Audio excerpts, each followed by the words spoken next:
In one day, the average person lies 4 times, totaling 1,460 lies each year. We are lied to 10 to 200 times a day. This is a statistic.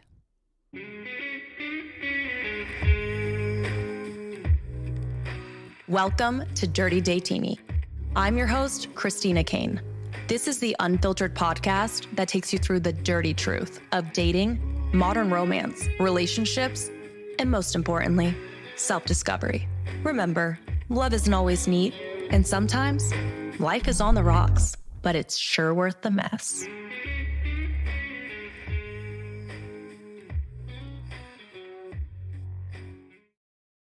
Welcome to Dirty Datini. I'm your host, Christina Kane, and today I'm tackling a topic that is complex, but yet universal: lying.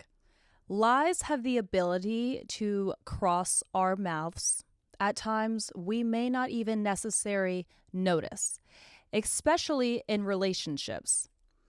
In today's episode, I am going to shine some light on why we lie, the effects that it has on our relationships, and even more so, the science behind it and the effect it has on you and your brain.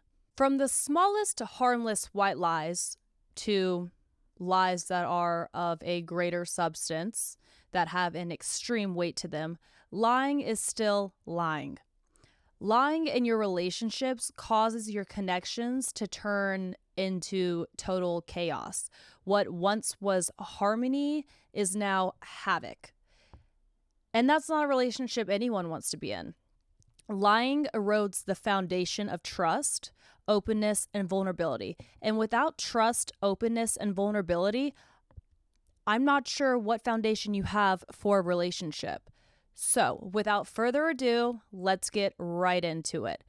And first discuss, why do people lie in relationships? Why do people feel the need to lie in a relationship? One of the common reasons that humans lie in relationships is to avoid the fear of the consequences of what they're lying about. They themselves do not approve of their behavior, and to relieve themselves of the guilt or judgment they may receive, they lie. It's a selfish thing to do, but they lie. While one may lie to avoid punishment, judgment, or ridicule, an individual lies so they can upkeep the image that they have of themselves and the perception of what others view them to be. When someone lies, they have their self-image in control and the version of themselves they want others to see. We live in a society where humans are constantly seeking others' approval, and we want to be liked by others. Even if we do not so much like the other person, we want them to like us. We want to be liked. Humans then lie in situations to present themselves in a favorable light in order to seek approval or acceptance. Humans fear rejection or the possibility of not meeting someone's expectations of what they expected them to be. So when they fear that that could be a possible outcome, they lie. We lie. Or embellish the truth to match what we believe others want to hear.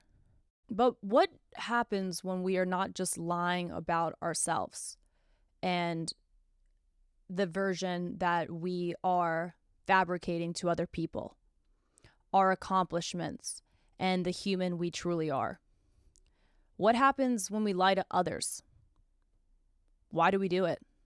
Why do we feel the need to lie to other people? What are we trying to accomplish by telling this lie? Whether it be a little white lie, a gray lie, or a pathological big lie. Why do we lie? Lying is not always about the self-preservation of your own image.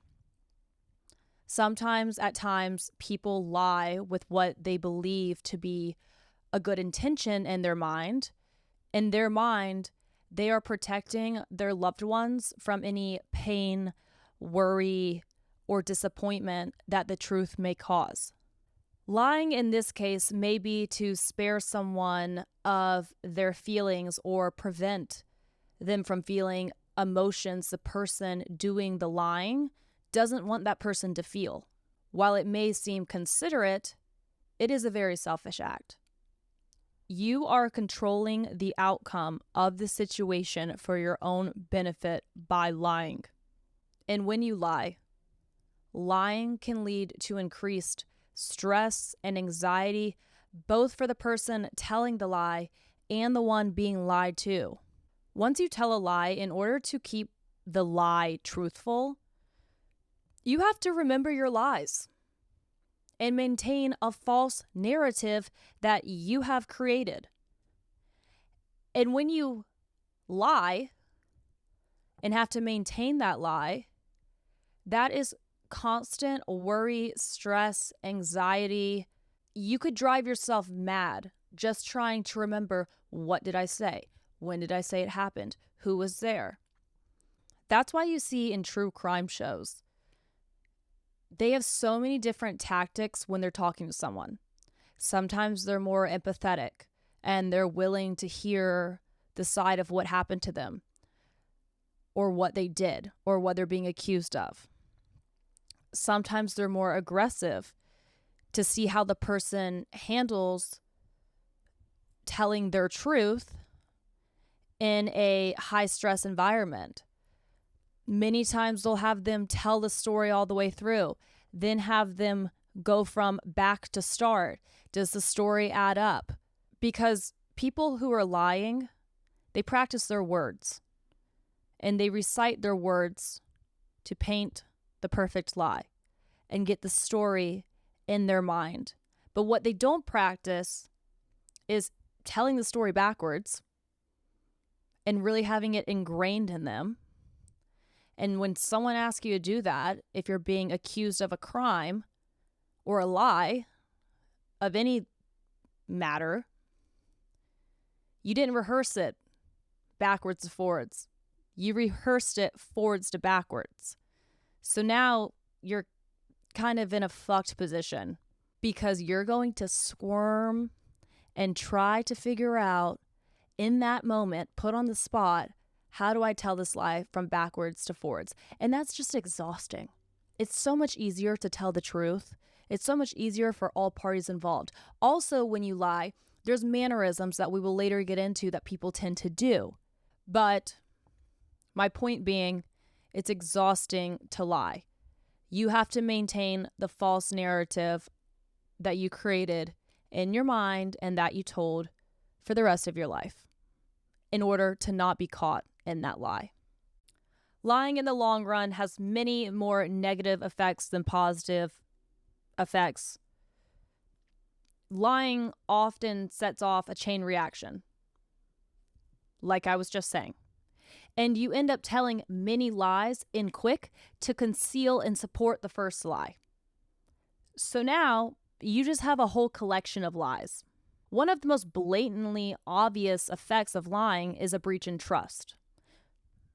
That goes without saying. I think we all know that. You didn't come here to be told if you're lied to, your trust may be diminished. Of course we know that, but there are different shapes and forms of lies. And I think a big one that a lot of people forget about is withholding information.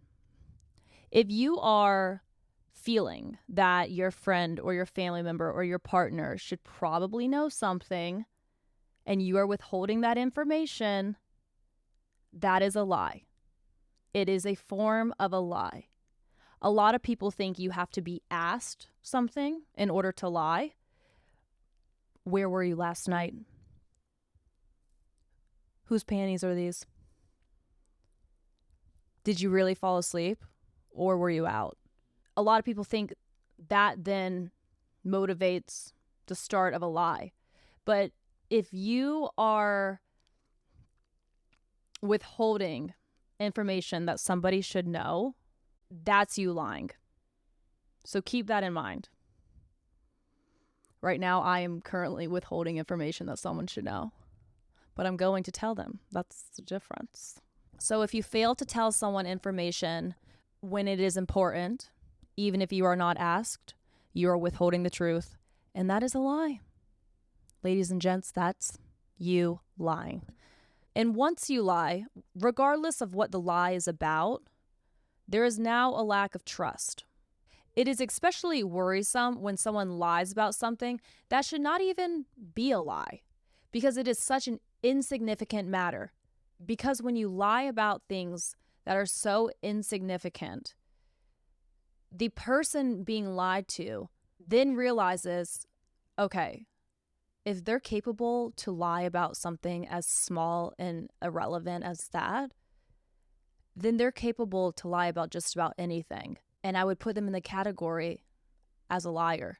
And with trust being the glue that holds a relationship together, if you lie about something that is so small, that then opens the door for worry and doubt about future conversations and truths that you share.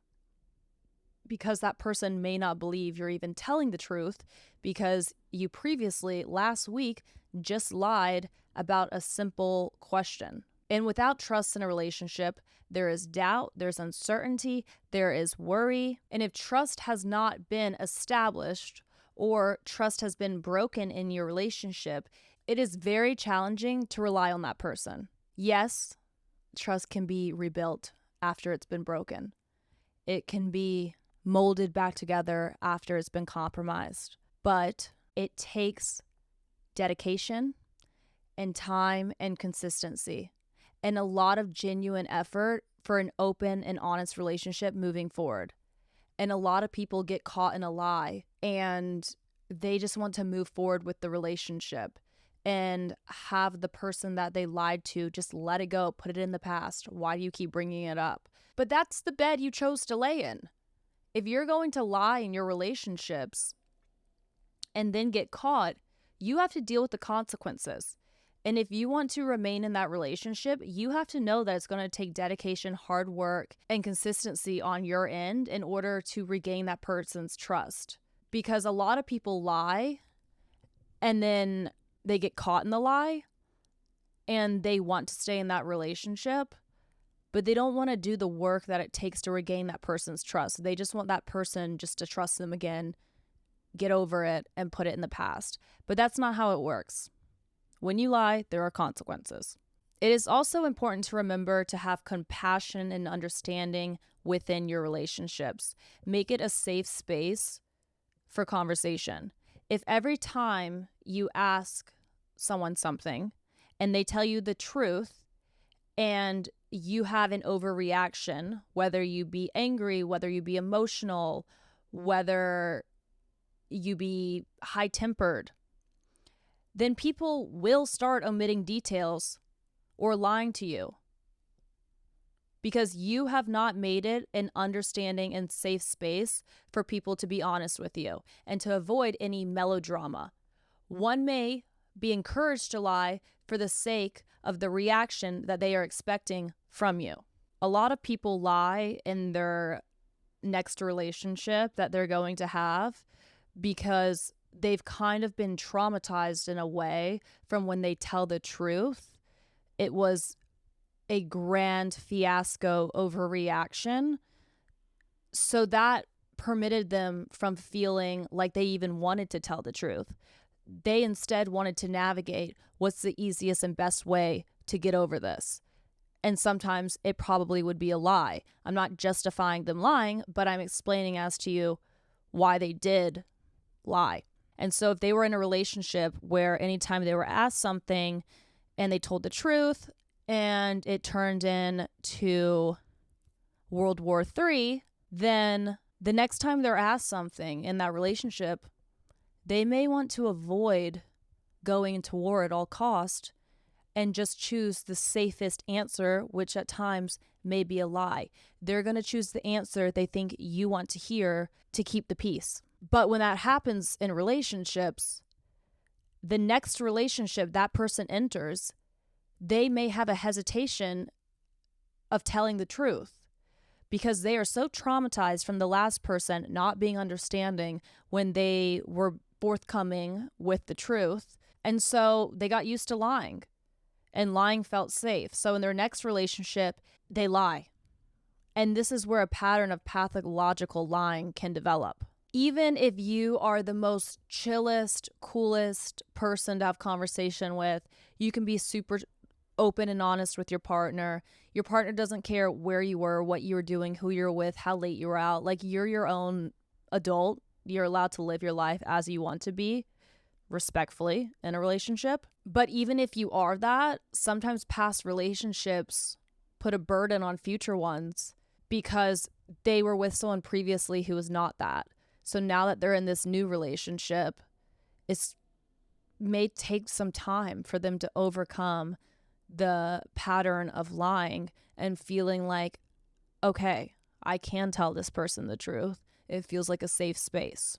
So I'm not validating anyone lying or saying that by any means it is okay, but a cycle develops based on how humans react to people telling the truth and how it makes that human feel. So sometimes people do lie. And because sometimes people do lie, you may be wondering, well, how do you spot the lie, Christina? And I was actually watching some videos on lying, how to spot a lie, why people lie, the whole thing, all the works. And I saw a comment on one of the videos that said, spotting a liar is easy. Letting your heart admit they are lying is the hard part. And I agree with that.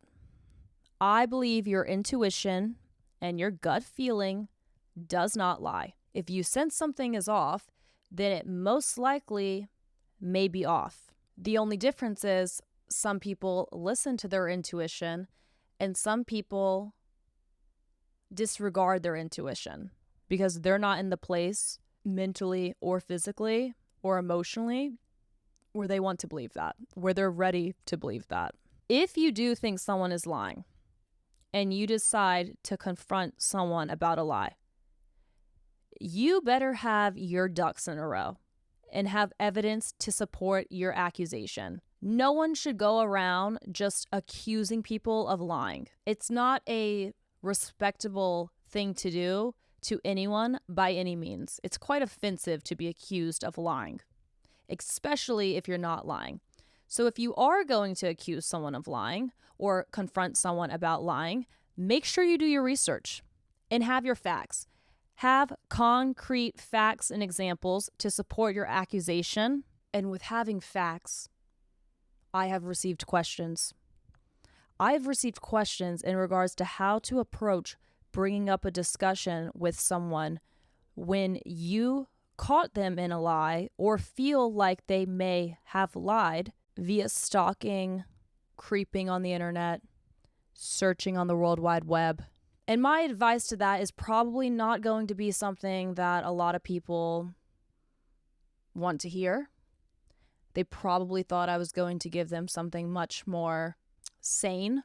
But if you feel that someone is lying to you, or you know for sure that someone is lying to you because you scrolled on TikTok, you went on Twitter, you heard from a friend that this person said this, or this person saw this person at this place.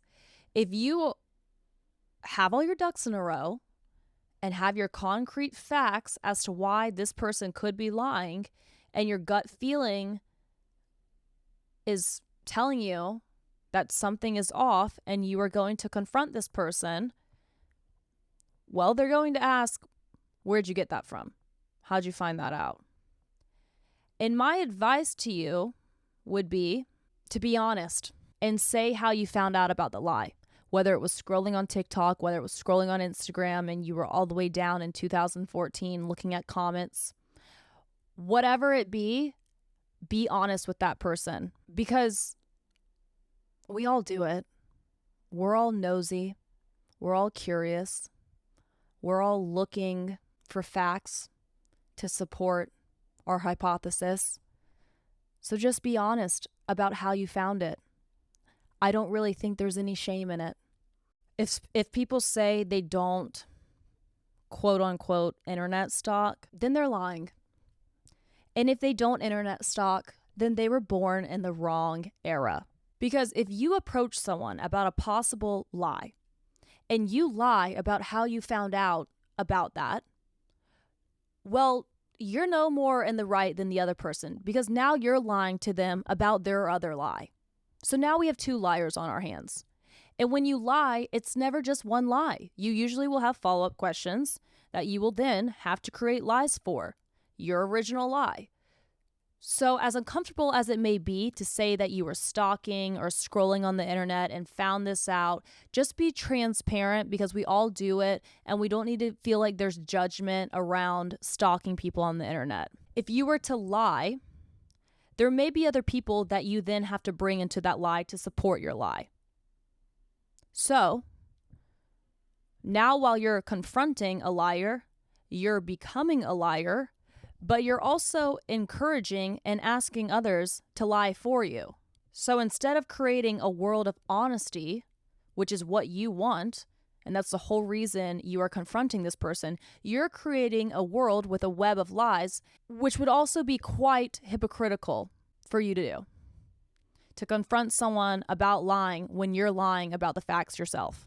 But when you do confront someone about a lie, give the other person a chance to explain and be compassionate and understanding towards their answers. Do not go in presumptuous and like you have it all figured out, because there's always missing puzzle pieces to the puzzle. And that also goes back to what I was saying about making your relationships a comfortable, safe space to tell the truth. So be compassionate and be understanding. And if you are to confront someone about a lie, stay strong to those values. There are signs studied by experts that signal if someone is lying, and I'm going to go over a few of them. I don't necessarily think it's anything new. I think these are signs that are worldwide known, but just to keep in mind on how to spot a lie, there are signs that were studied by experts that signal whether or not someone is lying. First and foremost, avoiding eye contact or shifting eyes. Even individuals who have the strongest eye contact, when they're lying, it tends to be very hard for them to remain in eye contact with the person they are lying to. Stuttering, pausing, or clearing the throat. This goes back to having your ducks in a row. When you're asked a question that you lie about, there's going to be follow-up questions. I don't make the rules. It's just the way it is. And that's when the stuttering is going to come on. Well, I was with John at the bar, and then what did we do? We did, how do you not know what you just did the night before? You don't have dementia. You're lying. Standing in a defensive, closed-off positions with your arms crossed over the chest. I'm a big body language person, and obviously body language is extremely important when it comes to discovering whether someone's lying or not. This is me having open conversation with you guys. I feel comfortable. I feel safe. My arms are open. I'm welcoming, and I'm open and receptive. But when you have closed-off demeanor, you are closed off to any human you are having contact with and not receptive to anything that's about to come your way. It's much like a defense mechanism to protect yourself. Of course, a sign of lying is reddening of the face and the neck. You get flushed, you get blushed, you're looking easy breezy, beautiful cover girl, but really the situation you're in is not that easy. So your face starts getting red, your neck starts getting red. Maybe you're breaking out in hives. Maybe a sign Picasso's lying. Another big sign that someone may be lying is deflecting the issue and changing the topic. When someone is asked something that they are lying about, what a beautiful world it would be if we could just get all the attention off ourselves and put it on the other person. So usually when someone is in a situation that they were lying, or they feel their self getting to the point where they may need to lie, they will deflect the issue back onto you and change the topic and pray to the gods that you just forget about it altogether, but you won't. So Overall, lying's not great. It affects you. It affects other people. It affects your relationships. It affects your trust in relationships. It affects people being able to have trust in relationships with you. When you lie, in order to support your lie, you're going to have to bring in some other concrete examples. So sometimes you're dragging friends and family and establishments into the lie with you. So now these people are having to lie on your behalf. You didn't murder anyone, okay? You don't need an alibi that strong. Just tell the truth. I know that many people have been lied to, obviously. I've been lied to myself by family members, within relationships, and even if I never, and some people I have caught in the lie with concrete examples, and some people I didn't necessarily catch in the lie. It was just a gut feeling and an intuition I had, but I had no way to find solid evidence that that person was lying. And it really does affect your trust. After you've been lied to, if you meet the most amazing person, you're going to have skepticism around this person just due to previous encounters that you've had in relationships. And that's not fair to yourself, and it's going to prohibit you from having a lot of great connections, but it's also not fair to the other person to have to carry the burden of the damage that has been done to you by other people who have lied to you. So it's extremely important to rebuild trust within yourself and within people who are in your lives. And if you do lie, to stop lying. And in order to do that and take those first steps, you have to examine, why are you even lying? Why do you lie? What are you lying about? Are you lying to make yourself feel better and look better and maintain a certain image that you would like to have of yourself? Or are you lying to avoid making someone else feel bad? Once you understand the answers to those questions and the scenarios, emotions, or other factors that contribute as to why you lie, and you have identified them, then you will be able to overcome lying. If you feel like you're in a situation that you're about to lie, before lying, consider whether what you are doing shows respect for yourself and for others. Does it support the best interest of all involved, or just your own interest? Would lying be really beneficial to everyone in this party, or am I just trying to protect my own image, ego, self-esteem, and perception that others have of me? Will your lie have future consequences? Is your lie going to come up in the future? Are you going to have to involve other people in your lie to support your lie? Lying can also develop into pathological lying, where you find yourself lying constantly for no apparent reason, and you don't feel any effects of the lie. If this is you, there is a reason for that. But you do need to seek professional help. One of my best friends was in a relationship where she was lied to many times, lied to, cheated on, and while of course she had to overcome any of the effects of that toxic relationship on her own, it came to be that the guy who cheated on her never told his closest friends or family or those that really know him very well the depths of this person's soul. And they didn't know that he had cheated on her. And when they found out, they were baffled. They were in total disbelief for two reasons. A, that he even cheated. And B, that he didn't come to his closest friends and tell them what he had done. And I told his friends, the reason for that is because you think so highly of him. you think he's this great guy who's achieved so much, and you have this image and this perception of him, and he knows that you have that image of him. He already feels guilty and ashamed and embarrassed that he did this to somebody because it totally impacts his character as an individual negatively. He already feels awful about it and embarrassed and ashamed. The last thing he probably wants to do is go tell his friend, and then his friends be like, you really fucked that one up. He already feels bad about it enough.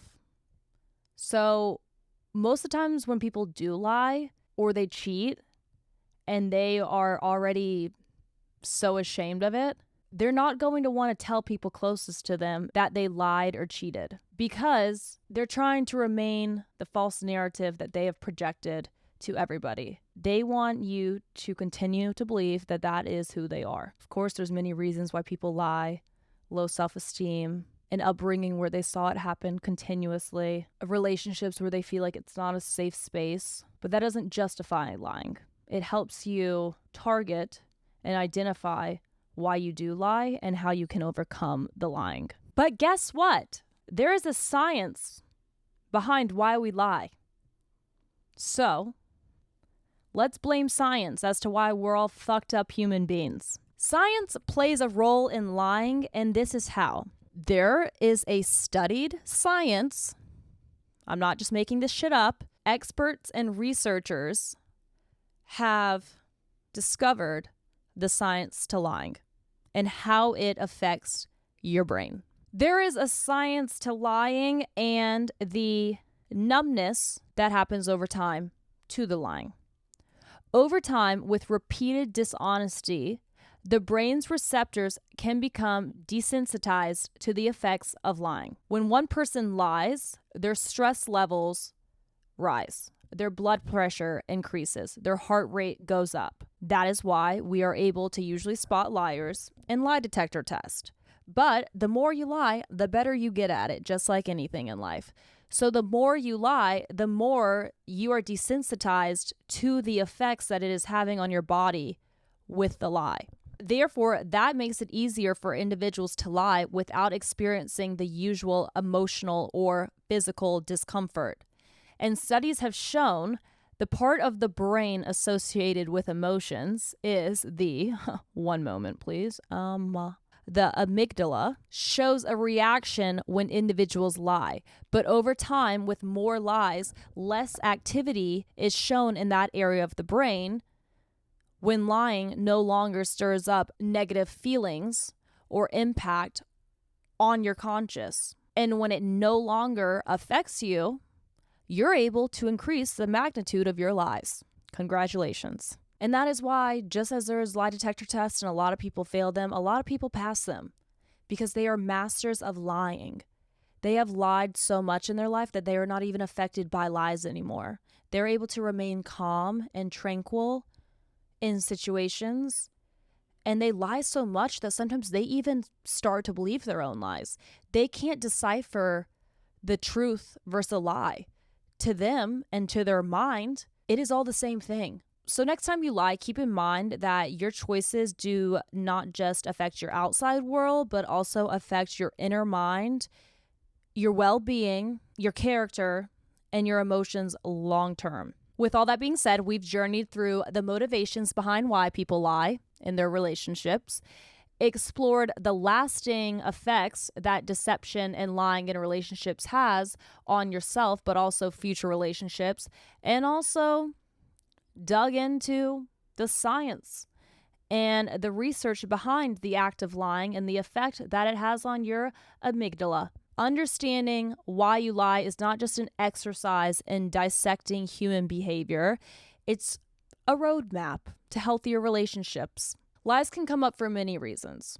It can be born out of fear. It can be your desire for approval, or even a misaligned attempt to shield and protect your loved ones from feeling any certain type of way. But that does not validate you ever lying. Trust is crucial for a relationship, and a lot of people say a relationship is like a bowl. And when that bowl is dropped and it shatters, that's your trust. and you can put it back together with some glue, but it will never be as strong as it once was before. And if you put it together with some glue and that already once cracked bowl drops again, it's going to be even harder, if not impossible, to put together. And that goes the same for relationships. If you lie in a relationship once and trust is broken, there may be opportunity for you to remedy that relationship. But if you continue to lie in your relationship, it's going to get to the point that it is so shattered, there's no point turning back. At the end of the day, the core of every healthy relationship is trust, openness, and vulnerability, and having open and honest communication. And when you lie, lying corrodes those foundations that are so valued and cherished. So if you feel like you lie or have been lied to, or want to improve your lying or spot liars better, reflect on your relationships and try to figure out why you do lie or why people feel the need to lie to you. In order to have healthy relationships, you have to first really master yourself and have the self-awareness and commitment to improving yourself, but also for others that you're in a relationship with. So while I usually say practice makes perfect and you're only going to get better at something by doing it, do not lie. For this episode, practice does not make perfect, and you're not you would get better by doing it, but it's not recommended because we want to remove lying altogether from our relationships and our connections. Thank you for joining me on this beautiful episode of Lying. If you found this episode insightful, please don't forget to subscribe, share, and tune in for more discussions that are coming your way. Until next time, stay dirty and stay flirty. Oh, and by the way, this whole episode was a lie.